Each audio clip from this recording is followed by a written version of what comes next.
Chapter 3 of the JoJoLands came out a few days ago, and I thought I could come back for another monthly chapter review. This chapter is called Find the Diamond in the Mansion and picks up from last month's gigantic cliffhanger of Rohan Kishibe being in the JoJoLands. The chapter opens up with another nice piece of art of the 4 main members of the gang. All of them look really great here, but Usagi looks especially great. I thought Araki would make him ugly on purpose, similar to Joshu, but here he's actually looking really good. The story begins with a Jodio simply walking past Rohan as he's swimming and hiding behind a chair. We see him pick up a sketch of Pink Dark Boy, which seemingly confirms that this is Rohan Kishibe from the main universe, as Pink Dark Boy still looks exactly like Heaven's Door. This means that my previous theory of him having a new stand is likely false. Dragona, Paco, and Usagi then break into the house with the help of smooth operators. The plan is for Jodio to keep watch while the rest of the gang go in and steal the diamond. There's some fun scenes of Paco and Usagi stealing unrelated objects and sort of tearing the place apart. We then get into a little bit of a bizarre scene with them all entering a room seemingly made to examine rocks. These rocks are volcanic, and Dragona traces them back to a volcano nearby. My immediate thought was rock humans, but it's more likely that this is just Rohan experimenting with things for his manga. Although a twist of Rohan being a rock human would genuinely be amazing because it would separate him from the main universe character. Also, it would follow up what Araki said in part 8 of mangakas often being rock humans.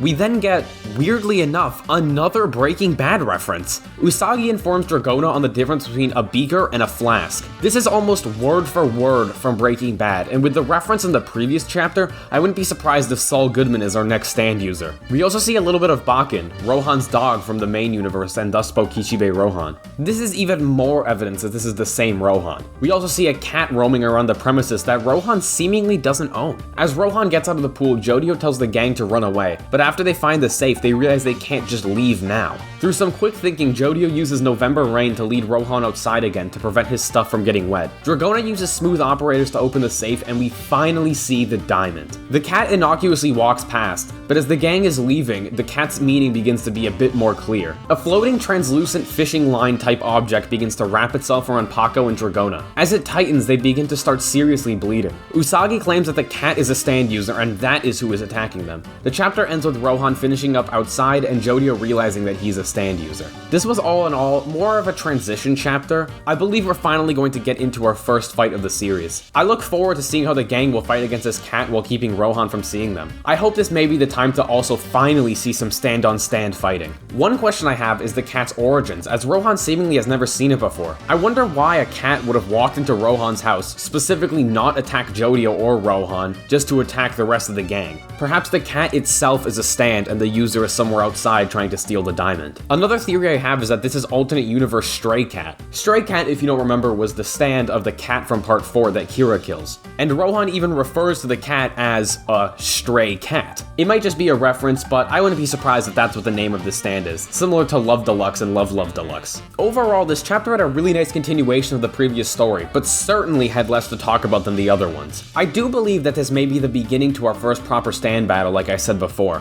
which is almost exactly on track with JoJolion. JoJolion's 3rd chapter also ended with a small sneak peek of our next stand fight, although maybe I shouldn't say anything because all my predictions have been wrong so far. Ignoring my inability to see the future, this chapter of the JoJoLands was another great one. As always, I'll be back next month for chapter 4, and thank you for watching.